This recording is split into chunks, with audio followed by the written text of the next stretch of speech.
Certeza en tiempos angustiosos. Nubes tormentosas anticipan el estallido de la tormenta.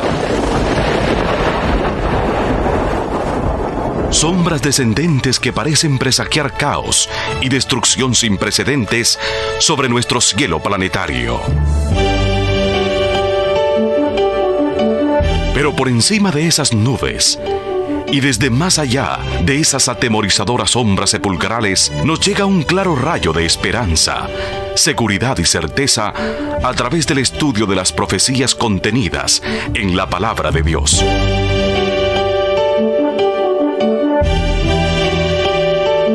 Escuche la autorizada palabra del Dr. Humberto Raúl Treyer en un mensaje de valor y esperanza, porque hay luz más allá de las densas tinieblas descendentes.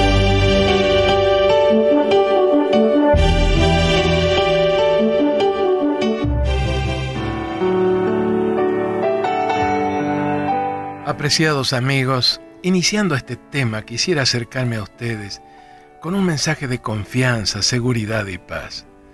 Difícil es creer que un mensaje tal pueda ser verdaderamente real en días como los nuestros, ¿verdad? Y sin embargo, aunque aquel gigantesco edificio de las Naciones Unidas, allá en las riberas del Hudson, en la metrópoli neoyorquina, termine transformándose en un hotel más, como lo auguran algunos, la esperanza de un futuro distinto porque no dependerá del capricho humano, sino del designio divino, nos llega con meridiana certeza, desde más allá de las nubes tormentosas. Así que amigos, tengamos confianza.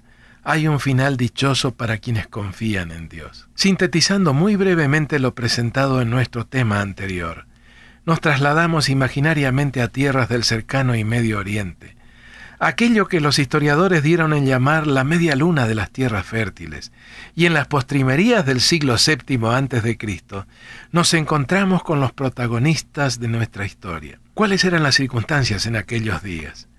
Nínive, la capital del orgulloso e inhumano imperio asirio, acababa de ser destruida por las fuerzas combinadas de caldeos y medos. El vacío de poder creado por el colapso de Asiria originó una de esas situaciones coyunturales que hacen la historia. La palma se la llevó Nabopolassar, el impetuoso caudillo de los caldeos, quien en los 7 años transcurridos entre la destrucción de Nínive y su propia muerte, logró echar las bases de una nueva estructura política, un nuevo imperio. La consolidación del naciente imperio neobabilónico, o Nueva Babilonia, fue obra de su hijo Nabucodonosor. Durante sus 42 años de reinado, hasta su muerte en el año 562 a.C., construyó un imperio sumamente poderoso. Baste con recordar que llevó el perímetro de la ciudad del Éufrates a 21 kilómetros. Si lo comparamos con los 12 kilómetros que alcanzó a tener Nínive, los 10 de la Roma imperial y los 6 de Atenas, en la época de su apogeo, resulta fácil constatar que prácticamente duplicó el tamaño de la ciudad más grande del mundo antiguo. Con Nabucodonosor surgió el primer imperio universal, expresión esta no bíblica, sino acuñada por los historiadores. Y a este primer emperador del primer imperio universal, Dios decidió acercársele para invitarlo a colaborar con él. Este monarca debía comprender la naturaleza y los alcances del poder político. Rodeado de una constelación de cortesanos sumisos y aduladores, sin autoridad humana alguna que pudiera limitarlo en el ejercicio del poder absoluto que ahora estaba en sus manos, el joven y dinámico monarca muy fácilmente podría llegar a considerarse no solo como infalible en sus decisiones y hechos, sino hasta suprahumano. En las lecciones que tuvo que aprender, registradas en el libro del profeta Daniel, hay una enseñanza que todos los gobernantes deberían hacer suya. ¿Cuál es esa enseñanza? Que todo poder o mandato constituye un préstamo de Dios, que la función pública es una función de servicio, no de despotismo o de engrandecimiento personal, y que del ejercicio de ese poder, todo funcionario tendrá que rendir cuentas a Dios, aun cuando lograra escapar del juicio de los hombres. La verdad es que las palabras finales de quien toma juramento a un funcionario generalmente reflejan esta convicción. ¿Acaso no las escuchamos con relativa frecuencia en la frase «y si así no lo hiciereis, Dios y la patria os lo demanden»? Ya sea que lo recuerde o no, todo funcionario detenta un poder que no es suyo, que no le pertenece, que tan solo le ha sido prestado por Dios, y del cual se le exigirá estricta cuenta. Nabucodonosor lo comprendió finalmente, y allí estuvo precisamente el secreto de su grandeza. Con el escenario ya montado y con parte de los actores o protagonistas sobre las tablas, abramos ahora la Biblia, el libro de Dios, en el primer capítulo de Daniel. Este libro se encuentra en la segunda mitad del Antiguo Testamento, inmediatamente después del que escribió el profeta Ezequiel y justamente antes de los 12 libros más pequeños conocidos como los profetas menores. En todo caso, amigos, si tienen dificultad en ubicarlo, les sugiero buscarlo por el índice. El primer verso o párrafo reza así en la versión que tengo en mis manos. En el año tercero del reinado de Joacim, rey de Judá, vino Nabucodonosor, rey de Babilonia, a Jerusalén y la sitió. Esta sencilla declaración, aunque de extraordinaria importancia, nos introduce al momento y las circunstancias que estamos considerando. ¿Quién fue este Joacim, rey de Judá? Hijo del buen rey Josías, quien había muerto en un combate inoportuno e imprudente en el año 608 a.C. El año tercero de su hijo, Joacim o Joaquim, correspondió entonces al 605 a.C. Si comparamos este pasaje con Jeremías 25:1, parecería como que estuviéramos ante una contradicción. En efecto, mientras Daniel nos dice que en el año tercero de Joacim, Nabucodonosor era rey de Babilonia, Jeremías afirma que el cuarto año de Joacim fue el primero de Nabucodonosor. Por mucho tiempo se interpretó esta aparente discrepancia como un error histórico del libro de Daniel. Pero ya no más. El erudito adventista Edwin Thiel, luego de años de estudio, descubrió la clave de esta y varias otras aparentes discrepancias cronológicas que se observan en la Biblia. ¿Qué fue lo que encontró Thiel? Que los pueblos del cercano y Medio Oriente no computaban el primer año de sus monarcas y gobernantes como primer año, sino como año ascensional. Ese año ascensional se extendía desde el día de la coronación hasta el siguiente año nuevo, y podía tener una duración muy variable, desde pocos días hasta casi un año, según el momento del año cuando el monarca hubiera sido instalado en el trono. Así, si faltaban 6 meses para el año nuevo, el año ascensional tenía una duración de solamente 6 meses. Si la coronación se producía un mes o una semana antes del nuevo año, entonces el año ascensional tenía apenas un mes o una semana de duración total. Sin embargo, se lo llamaba año. No existe entonces discrepancia alguna entre Daniel y Jeremías. Cuando Daniel nos informa que en el año tercero del reinado de Joacim, rey de Judá, vino Nabucodonosor, rey de Babilonia, a Jerusalén y la sitió, se está refiriendo al año ascensional de Nabucodonosor. En efecto, Nabopolassar murió mientras su hijo se encontraba dirigiendo las tropas babilónicas contra Egipto y Judá. Y cuando Jeremías se refiere al cuarto año de Joacim, es decir, el año siguiente del mencionado por Daniel, y nos dice que ese era el primer año de Nabucodonosor, se está refiriendo al primer año a partir del año nuevo, en el que había concluido el año ascensional. Volviendo ahora al relato consignado en Daniel capítulo 1, en el mismo se nos informa que la ciudad, Jerusalén, no pudo resistir el embate de las tropas babilónicas y debió rendirse. Los babilonios no solamente se llevaron un gran botín, que incluyó parte de los utensilios del templo de Jerusalén, sino que por orden del rey, un oficial de nombre Aspenaz seleccionó un grupo de jóvenes hebreos para llevarlos como rehenes a Babilonia. No debían ser jóvenes tomados al azar, sino de acuerdo a calificaciones claramente especificadas por Nabucodonosor. Las podemos leer en los versos 3 y 4. Y dijo el rey a Aspenaz, jefe de sus eunucos, que trajese de los hijos de Israel, del linaje real de los príncipes, muchachos en quienes no hubiese tacha alguna, de buen parecer, enseñados en toda sabiduría, sabios en ciencia y de buen entendimiento, e idóneos para estar en el palacio del rey, y que les enseñase las letras y la lengua de los caldeos.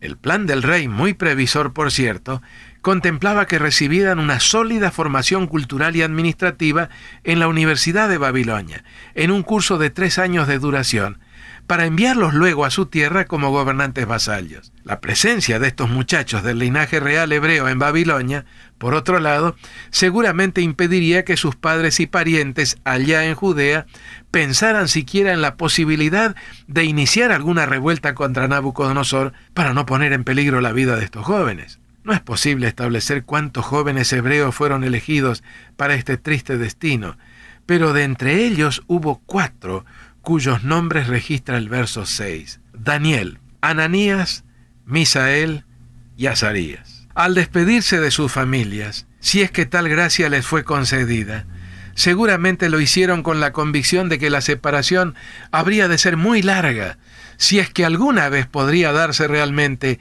la oportunidad de un reencuentro. El viaje a Babilonia debe haber durado, en el mejor de los casos, algo más de un mes, y en su transcurso no solo debieron soportar el trauma afectivo del alejamiento del hogar y de la patria, sino el problema de un inevitable agotamiento físico. Y lo que hacía aún más punzante la tensión de la incertidumbre era el desconocimiento de la clase de futuro que les aguardaba. Ya en la ciudad, y luego de recorridos a pie los 700 a 1000 kilómetros desde Palestina, Aspenaz, el funcionario que los había apresado, les dio una noticia totalmente inesperada y al mismo tiempo especialmente alentadora. No serían colocados en prisión, ni se los sometería a trabajos forzados, como lo estaban temiendo, sino que serían alojados en los dormitorios de la Universidad Imperial y con una beca que cubriría el costo total de los 3 años de educación superior que se ofrecían en aquella institución. No terminaron allí sus sorpresas, no. En efecto, apenas habían procedido a instalarse en sus cuartos, cuando vieron aparecer a unos sirvientes que portaban humeantes bandejas, al mismo tiempo que se les comunicaba que a partir de ese momento su comida sería no la del comedor universitario, sino la de la mesa real. Mal alimentados como seguramente lo estuvieron durante el largo viaje, ahora se les proveía de viandas suculentas y con los cumplidos del rey. Seguramente no era ese momento para vacilaciones o miramientos. No era cuestión de despreciar tales atenciones del rey, no fuera que las cosas cambiaran para mal. Además, en una situación tan especial y desusada como esa, seguramente el Dios de sus padres no esperaría de ellos tanto como cuando vivían en sus hogares allá en la lejana Palestina. Esa pudo ser la forma en que razonó la mayoría de los jóvenes cautivos mientras se regalaban copiosamente con esos manjares.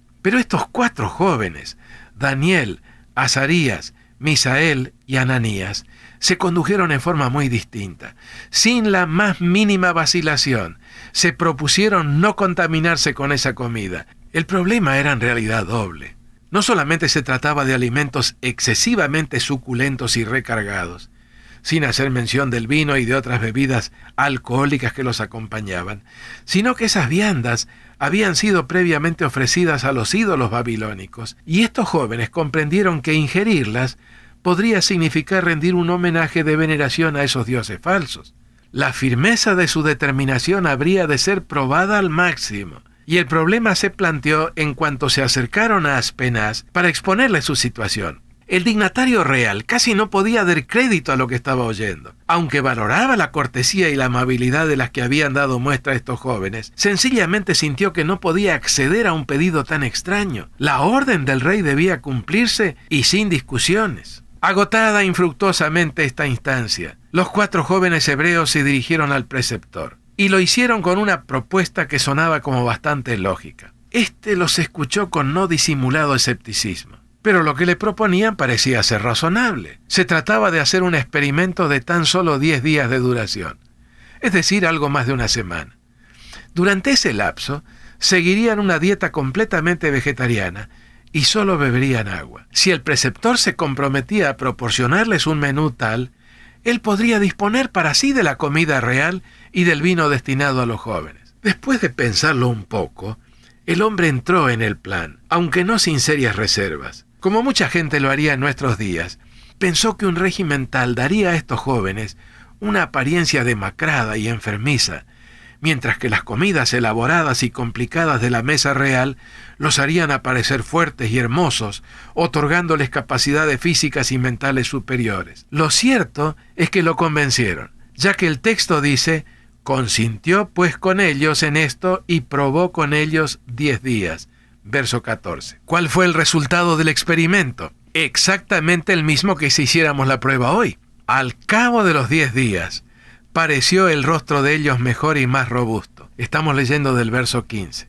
Que el de los otros muchachos que comían de la comida del rey. Un resultado totalmente opuesto al que había esperado el preceptor, pero en total armonía con el que estos muchachos conocían por experiencia propia. En efecto, se los veía mucho más recuperados de las fatigas del largo viaje que los otros muchachos que no habían ajustado su apetito a las claras instrucciones que Dios había revelado a su pueblo.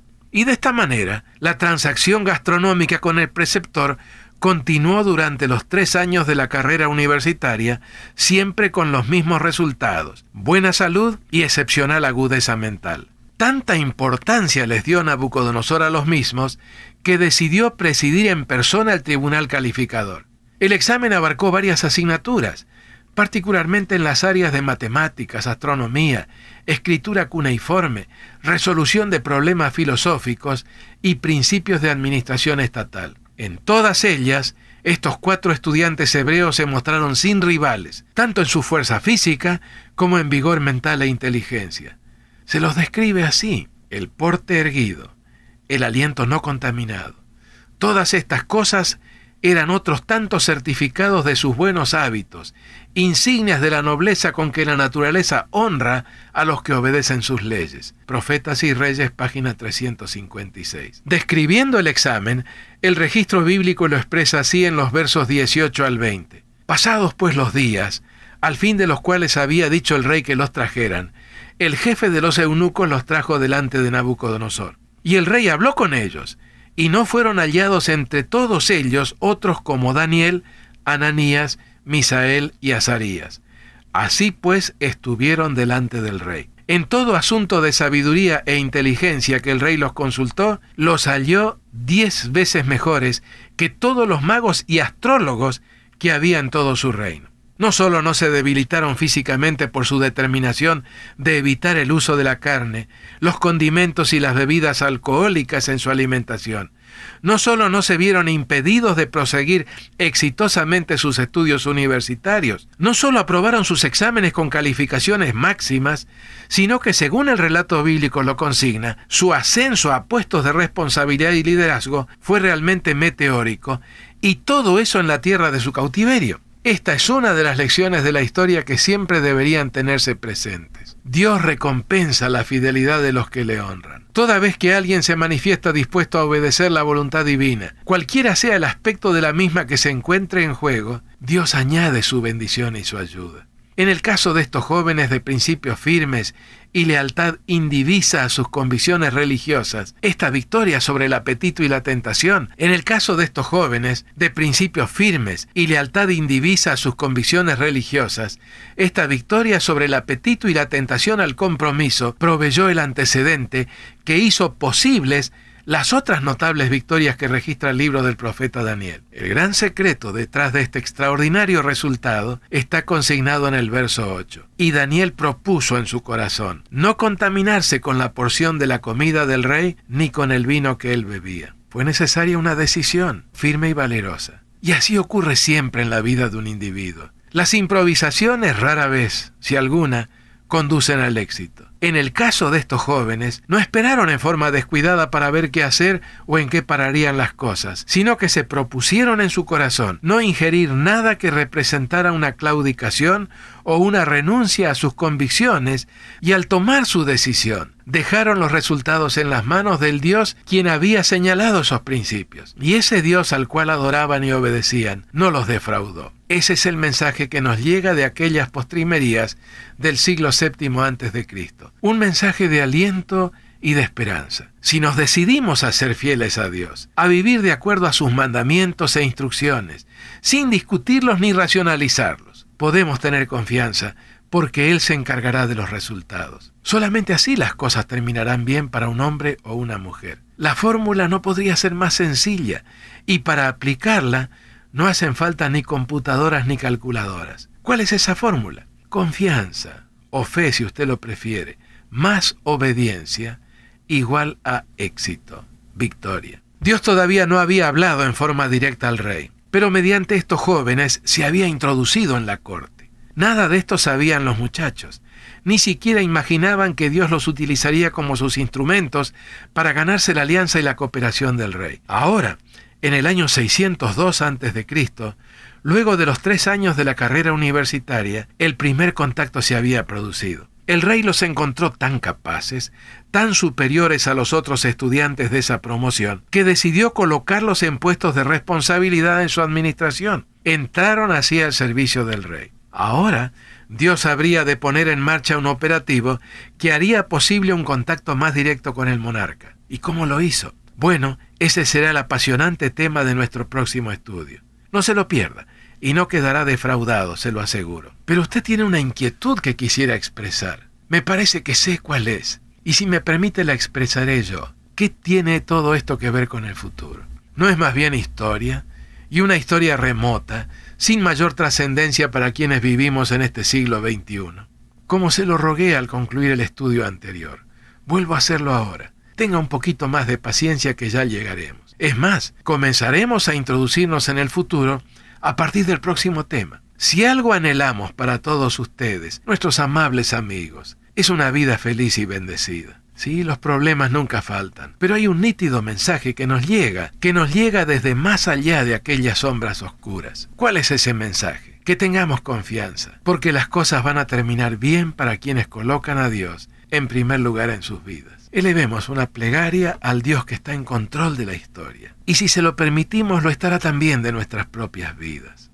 Nuestro Padre que moras en los cielos, elevamos una expresión de alabanza y gratitud a tu trono de gracia, porque son muchas las bendiciones que recibimos continuamente de ti. Con gratitud por las hermosas lecciones que nos has dejado en tu santa palabra, queremos encomendar a tu cuidado las vidas de nuestros amables amigos y amigas. Bendícelos de acuerdo a sus necesidades y pon confianza y esperanza renovadas en sus corazones. Te lo imploramos agradecidos en el sagrado nombre del Creador. Amén.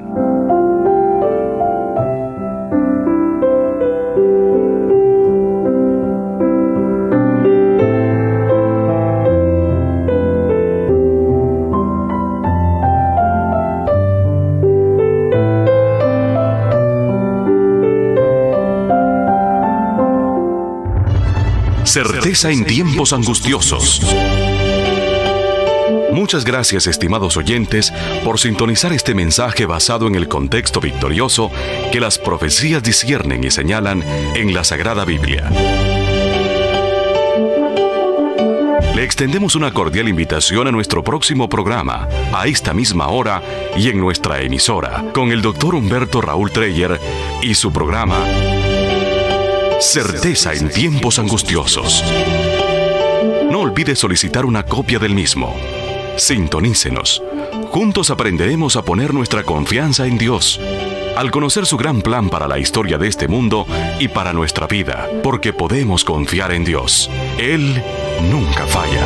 Señor, es la vida y amor, es la fuerza y poder, la esperanza que tengo en mi ser. Señor, es la vida y amor, es la fuerza y poder, la esperanza que tengo en mi ser. Cuando yo viva honraré el nombre de mi Salvador. Yo proclamaré con todas mis fuerzas que tú eres el Rey. Señor, es la vida y amor, es la fuerza y poder, la esperanza que tengo en mi ser. Señor, es la vida y amor, es la fuerza y poder, la esperanza que tengo en mi ser. Cuando yo viva honraré el nombre de mi Salvador.